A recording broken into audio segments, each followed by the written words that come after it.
ইস্তেঞ্জার আদব, এক নম্বর আদব হচ্ছে দোয়া পরে প্রবেশ করা। কি করা? দোয়া পরে প্রবেশ করা। হাদিস কি? নবীজি বলেছেন যে বুখারী 142, কানা নবী সাল্লাল্লাহু আলাইহি ওয়াসাল্লাম ইজা দাখালাল খলাআ, যখন নবী টয়লেটে বা ইস্তেখানা প্রবেশ করতেন, ক্বালা, তিনি বলতেন, আল্লাহুম্মা ইন্নী আউযু বিকা মিনাল খুবুসি ওয়াল খাবাইস। মুস্ত আছে অনেকের, অনেকে আছে, অনেকে নাই। কমপক্ষে বাংলা হলেও, বাংলা বলেও ঢুকবো। কেন? এই যে বাথরুম, এটা কি নোংরা না? পৃথিবীর মধ্যে সবচেয়ে নোংরা জায়গা টয়লেট, ঠিক না বেটি? এখানে বাথরুম করে মানুষ এখানে ময়লা ফেলে। এখন আপনি যে দোয়া না পড়ে ফুট করে চলে গেলেন, অনেক মানুষের এমন রোগ দেখেছেন যে জিনে ধরেছে, হনের নাই, জিনে ধরেছে। যখন এই রোগীকে কবিরাজের কাছে জিজ্ঞেস করা হয় যে তুই আরে ধরলি কেন, তখন রোগী কি বলে, মানে জিন বলে, এ আমার ডিস্টার্ব করছে। কি ডিস্টার্ব করেছে? আমি বাথরুমে ছিলাম, ময়লা খাইতেছিলাম, হে আমার উপর গিয়ে কি মাথার উপরে ময়লা ফেলে দিয়েছে। তো আমি কিন্তু জিনকে দেখি নাই, জিন আমাকে দেখে। জিন কিন্তু বাথরুমে থাকে। খারাপ জিন কোথায় থাকে? মিনাল খুবুসি ওয়াল খাবাইস, মানে খারাপ জিন, এদের জায়গা বাথরুমে, এরা ময়লা খায়। আপনি যে দোয়া না করে যে শুরু করে দিলেন, তার গায়ে ময়লাগুলো পড়ছে না, এ কারণে কি যাতা দিয়ে ধরে। এখানে নবী দোয়াটা শিখে দিয়েছেন যে বাথরুমে ঢুকার আগে কি পড়বা? আল্লাহুম্মা ইন্নী আউযু বিকা মিনাল খুবুসি ওয়াল খাবাইস। বাথরুমে ঢুকার দোয়া গুরুত্ব বুঝতে পেরেছেন? যখন আপনি দোয়াটা পড়বেন, তখন আল্লাহ তাআলা এই জিনদের চোখ কানা করে দেন। কি করে দেন? তখন সে আপনাকে কোনো ক্ষতি করতে কি পারে না। 2 নাম্বার হচ্ছে বাথরুমে প্রবেশ করবো কোন পা দিয়া? কোন পা দিয়া? পৃথিবীর বুকে একটাই ঘর রয়েছে, শুধু একটাই ঘর, যে ঘরের মধ্যে শুধুমাত্র বাম পা দিয়ে প্রবেশ করতে হয়। সেই ঘরের নাম কি? হ্যাঁ, বাথরুম। ওইটার মধ্যে বাম পা দিয়ে প্রবেশ করতে হয়, আর সেটা থেকে ডান পা দিয়ে কি করতে হয়? বের হতে হয়। এছাড়া পৃথিবীর যত ঘর রয়েছে সব ঘরে কি ডান পা দিয়ে প্রবেশ করা, বাম পা দিয়া বের হওয়া। আবু দাউদ 32, নবীজি সাল্লাল্লাহু আলাইহি ওয়াসাল্লাম কানা ইয়াজআলু ইয়ামিনাহু লিতুআমি ওয়া শারাবি ওয়া লিবাসি। নবীজি সাল্লাল্লাহু আলাইহি সাল্লাম ডান হাতকে খাবারের জন্য ব্যবহার করতেন, ডান হাতকে পান করার জন্য ব্যবহার করতেন, ডান হাতকে পরিধানের জন্য কি করতেন? তিনি ব্যবহার করতেন। এরপর বলেন ওয়াজআলু শিমালাহু লিমা সিওয়া যালিক। এছাড়া সমস্ত ক্ষেত্রে রাসূল বাম দিক প্রাধান্য দিতেন। এবার বলুন, খাবারের ক্ষেত্রে কোন হাত? এরপরে পোশাক পরিধান করার ক্ষেত্রে কোন হাত? প্যান্ট অথবা পায়জামা পরার ক্ষেত্রে কোন পা? তাহলে যত ভালো কাজ সেদিকে ডান দিক। খাবারে হলে হাত, আর যদি পায়েরটা হলে কি? ডাইন পা। যেমন জুতা পরিধান করব, সেক্ষেত্রে কোন পা? আর খোলার ক্ষেত্রে বাম পা। ঘরে ঢুকার সময় কোন পা? কাউকে কিছু দেওয়ার সময় কোন হাত? কাউকে কিছু নেওয়ার সময়। রাসূল এই আমলগুলা করতেন। তো খাবার ছাড়া, পানাহার ছাড়া, বিশেষ করে টয়লেটের জন্য রাসূল কি বাম পা কি করতেন? ব্যবহার করতেন। 3 নাম্বার আসুন, আমরা যে টয়লেট করতে যাব, কাপড় কখন আমরা উঠাবো, এ একটা গুরুত্বপূর্ণ বিষয়। অনেকে জানে না, টয়লেটে ঢুকে কাপড় উঠানো শুরু করে দেয়। না, আমি হাদিস বলি, তারপরে ব্যাখ্যা। আবু দাউদ হাদিস 14, তিরমিজি হাদিস 14, নবীজির সাহাবী আনাস থেকে বর্ণিত, তিনি বলেন কানা নবিয়্যু সাল্লাল্লাহু আলাইহি ওয়াসাল্লাম ইযা আরাদাল হাজাতা, রাসূল যখন টয়লেটের ইচ্ছা করতেন, লাম ইয়ারফা সাওবাহু হাত্তা ইয়াদনুয়া মিনাল আরদ, রাসূল কাপড় উঠাইতেন না যতক্ষণ না নির্দিষ্ট স্থানে পৌঁছতেন। মানে যখন তিনি বাথরুমে বসবেন তার আগে যে রাসূল কি করতেন? কাপড় উঠাইতেন। আপনি বাথরুম আছে দূরে, আপনি এখান থেকে যে কাপড় উঠানো শুরু করে দেন, এটাকে আপনার সতর লঙ্ঘন হয়েছে না? হয়েছে।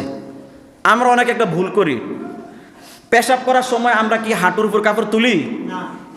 বাথরুমের ক্ষেত্রে একই নিয়ম। বাথরুম যখন কৌতন্ড, পেশাব তো আসবেই, বাথরুম হবে। অনেকে কি করে? টয়লেটে ঢুকিয়া পুরা কাপড়টা বইটে পুরা কোমর পর্যন্ত বেটে আসেনি। এটা ভুল নিয়ম কিন্তু ভাই। কেন? সামনের দিক তো পেশাব দিতে হয়, হাঁটু পর্যন্ত ঢাকাই থাকবে। পিছন দিক দিয়ে তুলবেন, কি বলেন? পিছন দিক দিয়ে যতটুক লাগে ততটুক তুলবেন। কিন্তু আমরা কি করি? পুরা একদম তুলে ফেলি। এগুলো ভুল সিদ্ধান্ত। কেন? আমরা যত সম্ভব সতর্কে ডেকে রাখবো। কেন? জিন্নাত, খারাপ জিন্নাত মানুষের লজ্জাস্থান নিতম্ব নিয়ে খেলাধুলা করে। কি করে? খেলাধুলা করে। এজন্য যথা সম্ভব এগুলো কী রাখা, ডেকে রাখা। আপনি জেনে পান সেখানে লুঙ্গির উপর হাঁটুর উপর কাপড় তুলে ফেলেন, মানুষের সামনে তুলে ফেলেন, এগুলো একটা বেহায়াপনা। নবীজি বলেছেন আল হায়া ও শোবাতুম মিনাল ঈমান, লজ্জা ইমানের কি অঙ্গ। আমাদের পার্শ্ববর্তী বন্ধুরাষ্ট্র ভারত, ঠিক না? এরা কিভাবে পায়খানা করে জানেনি আপনারা? হ্যাঁ, এরা শোনা সিরিয়ালভাবে খেত আছে না, খেত সিরিয়ালভাবে এরা এগুলো সারে। এ ভারতে ট্রেন যাচ্ছে, এরা ওপেন সারতেছে আর কি কথা বলতেছে। এই ভারতের মধ্যে সবচেয়ে ব্যয়পনা। এদের কাছে এদের হিন্দু ধর্ম কোনো ই নাই, কিন্তু আমাদের মুসলিম ধর্ম তো কি আছে, একটা সৌন্দর্য আছে। এই সৌন্দর্য আমরা নষ্ট করে ফেলেছি।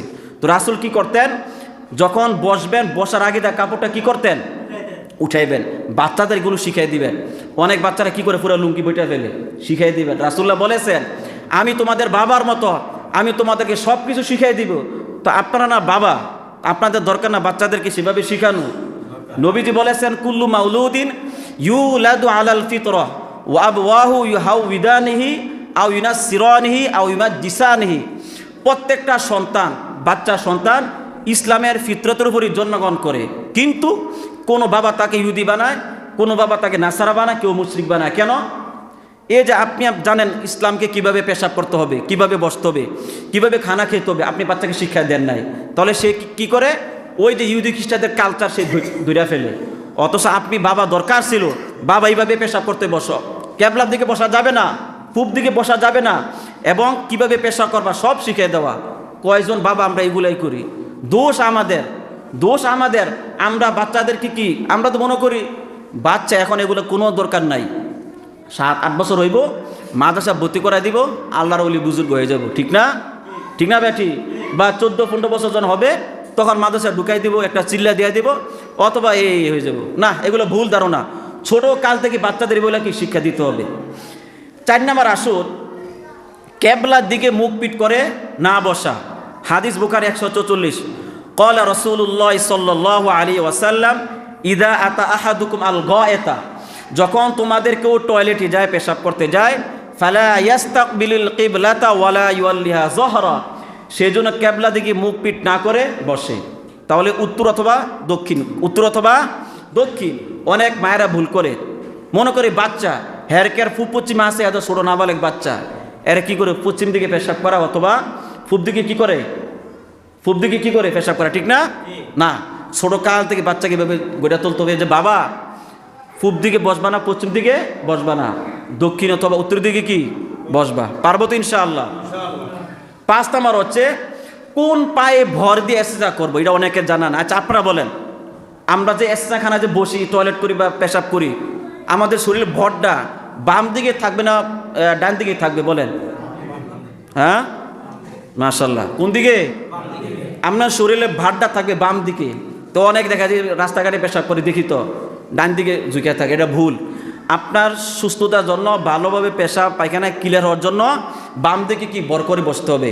এটা হচ্ছে কি নবীজির কি সুন্নাহ। এরপর আসুন, ডান হাত দিয়ে লজ্জাস্থান স্পর্শ না করা। কোন হাত দিয়ে? ডান হাত দিয়ে লজ্জাস্থান না করা, এটা অনেক ভুল, অনেক ভুল। এটা আমাদের ছোট বড় অনেকের মধ্যে এই জিনিসটা আছে। নবীজি বলেছেন বুখারী 153, ক্বালা রাসূলুল্লাহি সাল্লাল্লাহু আলাইহি ওয়াসাল্লাম ইদা শারিবা আহাদুকুম বিয়ামিনি, ইদা শারিবা আহাদুকুম, যখন তোমাদের কেউ কিছু পান করে, পানি পান করে, চা পান করে, ফালা ইয়াতানাফাস ফিল ইনাই, সে যেন পাত্রের মধ্যে শ্বাস না ফেলে। কি না ফেলে? পানি খাইতেছে, শ্বাস নিতেছে, ফেলতেছে গ্লাসের মধ্যে, আছে না নাই? পানি খাইতেছে, শ্বাস নিতেছে, ফেলতেছে। বিশেষ করে বাচ্চার মধ্যে এটা হয়। কিসের মধ্যে? বাচ্চারা এগুলা করে, অনেক বড়রা এটা করে। পানি খাইতেছে, শ্বাস নিতেছে না, এটা ভুল নিয়ম। আপনি এক শ্বাসে যতটুকু পানি খাইবেন, পরে যদি শ্বাসটা বাইরে ফেলবেন। কোথায় ফেলবেন?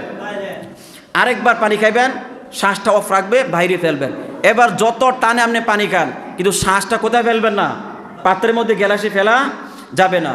2 নম্বর রাসূল বলেছেন ওয়াইজা আতাল খলা, যখন তোমাদের কেউ টয়লেটে যায়, বাথরুমে যায়, ফালা ইয়ামাসসা যাকারাহু বিয়ামিনি, সে যেন ডান হাত দিয়ে লজ্জাস্থান না ধরে। ডান হাত দিয়ে কি লজ্জাস্থান না ধরে। 3 নম্বর ওয়ালা ইয়াতামাসসাহ বিয়ামিনি, এবং ডান হাত দ্বারা যেন মাসেহ না করে। তো তাহলে লজ্জাস্থান ধরার প্রয়োজন হলে কোন হাত দিয়া ধরবো? কারণ নবীজি বলেছেন ইয়ামিন ডান হাতকে লিতআমি ওয়া শারাবি ও লিবাসি, খাবারের জন্য ব্যবহার করতেন। আমি কেন ডান হাত থেকে লজ্জাস্থানে লাগাবো? আবার অনেকে কি করে তাকায়, কি করে আসে না নাই তাকায় না, এর দরকার নাই। চোখের জ্যোতি নষ্ট, কি নষ্ট হয়? লজ্জাস্থানে তাকাইলে চোখের জ্যোতি কি হয়? নষ্ট হয়। তাকানোর কোনো কি নাই দরকার। তো বাচ্চাদের এগুলো শিখাই দিবেন যে বাবা তুমি ডান হাত দিয়া বদনি ধরবা, প্রয়োজনে বাম হাত দিয়ে কী করবা? ওয়াশ করবা, ঠিক আছে? এরপর আসুন পেশাব পায়খানা, বিশেষ করে পেশাব দাঁড়ায় না বসে করা। কিন্তু এখন বর্তমানে এমন আধুনিক বের হয়েছে, বসার কোনো সুযোগ আছে? হ্যাঁ, দাঁড়াইয়া করতে হয়। হ্যাঁ, এগুলো নাম কি যে দাঁড়াই যে পেশাব করে, যা কি একটা নাম আছে। এই যে এগুলো উদ্দেশ্য মানে নোংরামি ছড়ানো। কি ছড়ানো? নোংরামি ছড়ানো। আচ্ছা, দাঁড়িয়ে পেশাব করার দরকারটা কি বলেন? দাঁড়িয়ে পেশাব করার দরকারটা কি? কোন লাভ আছে কোনো? নবী কি বলছেন? দাঁড়ায় না বসে? নবী যে বলছেন বসে পেশাব করতে। হাদিস শুনেন, ইবনে মাজাহ 307 আন আয়েশা, রাসূল স্ত্রী আয়েশা থেকে বর্ণিত, ক্বালা, তিনি বলেন মান হাদ্দাসাকুম আন্না রাসূলুল্লাহ সাল্লাল্লাহু আলাইহি ওয়াসাল্লাম বালা কাইমান, যে ব্যক্তি তোমাদেরকে বলবে নবীজি দাঁড়িয়ে পেশাব করেছেন, ফালা তুসাদ্দিকু, তোমরা তাকে সত্য মনে করবে না, তার কথা বিশ্বাস করবে না। মা কানা ইয়াবুলু ইল্লা জালিসান, নবীজি যতদিন বেঁচে ছিলেন বসে কি পেশাব করেছেন, শুধু একবার দাঁড়িয়ে পেশাব করেছেন। কয়বার?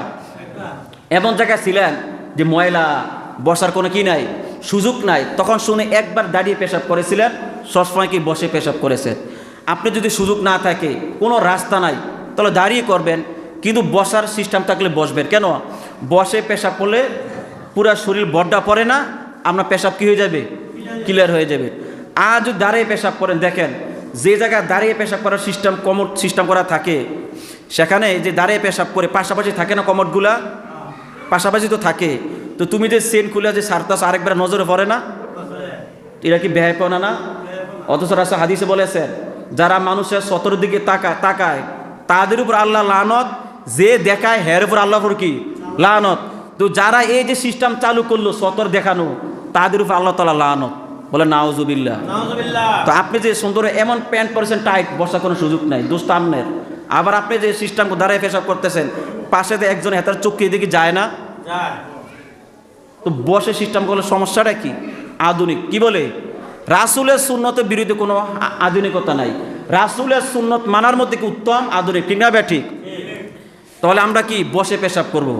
এমন প্যান্ট পরবো না যেটা কি বসা যায় না। কি ভাই, কি দরকার ভাই এমন প্যান্ট আপনাকে পরার, যেখানে আপনাকে দাঁড়িয়ে পেশাব করতে হয়, অথচ ঠিক যে কোনো জায়গায় আপনাকে বসতে হবে। এই জন্য অর ইসলামিক থেকে আল্লাহ তাআলা আমাদের হেফাজত করে, বলে না আমিন। এবার আসুন নির্জনে পেশাব পায়খানা করা। কোথায়? এখন তো আমাদের দেশের মধ্যে ঘরে ঘরে টয়লেটের ব্যবস্থা। আগে ছিল জঙ্গল, কি ছিল? দেখা যায় মানুষ জঙ্গলে কি চলে যেত, দূরে চলে যেত।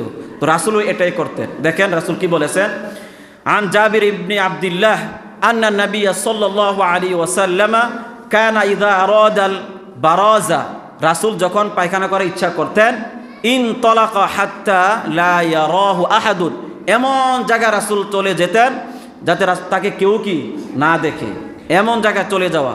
তো বলতেছিলাম পার্শ্ববর্তী ভারত, এরা কি করে আমাদের সীমান্তে এসে এরা সরাসরি কি করে ওপেন পায়খানা করে। এগুলা লজ্জা শরম না থাকলে যেটা হয় আর, এদের কোনো হায়া নাই, এদের কোনো লজ্জা নাই। আল্লাহ আমাদেরকে লজ্জা শরম দিয়েছেন, এরা ওপেন এগুলা করতে থাকে। কথা কইতেছে আবার কি সারে, কথা কো আবার কি নিচে কি সারতে থাকে। কেমন ভাইয়াপনা! এই টয়লেট করা অবস্থায় খাওয়াও নিষেধ। কি করা নিষেধ? খাওয়াও নিষেধ। পেশাব করার আগে একটা বিড়ি একটা মাত্র ধরছে, এটা সিগারেট দাম 10 টাকা 15 টাকা, পেশাব ব্যাগ চাপ দিয়েছেন, কি করবে এখন?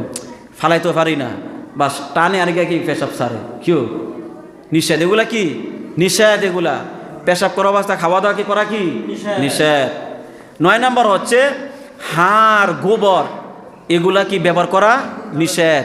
হাড় ব্যবহার করা যাবে না, গোবর আছে না গোবর, এগুলা কি ব্যবহার করা যাবে না। রাসূলের সাহাবী আবু হুরায়রাকে একবার তিনি বললেন, তুমি আমার জন্য পাথর নিয়ে আসো। তখন তিনি কি করলেন? রাসূলের জন্য 2টা পাথর আনলেন, 3টা পান নাই, কাপড়ে পেঁচিয়ে আনলেন। এরপর রাসূল তাকে নিষেধ করেছেন, সাবধান, গোবর আর হাড় আনবা না। গোবর আর হাড় আছে না, হাড়, গরু হাড্ডি আনবা না। রাসূল যখন হাজত সারলেন তখন আবু হুরায়রা প্রশ্ন করলেন, ইয়া রাসূলুল্লাহ, মা বালুল আজমি ও রওসা, হাড় এবং যে গোবর কেন নিষেধ করলেন? তখন নবীজি বললেন, হুমা মিন তুআমিল জিন্নি, গোবর আর হাড্ডিগুলা জিনদের খাবার। কাদের খাবার? জিনদের খাবার। এটা আমরা একটা মুসলিমের একটা ভুল করি। আমরা কি করি? খানা খাওয়ার শেষে যে হাড্ডিগুলা পানিতে ফেলি, ঠিক না বেটি? এগুলো ভুল ভাই। আল্লাহ তাআলা চাইলে আমাদেরকেও কিন্তু পারতেন কুকুর বানাইতে, বিড়াল বানাইতে পারতেন, কিন্তু আল্লাহ তাআলা আমাদের আশরাফুল মাখলুকাত রেখে বানিয়েছেন।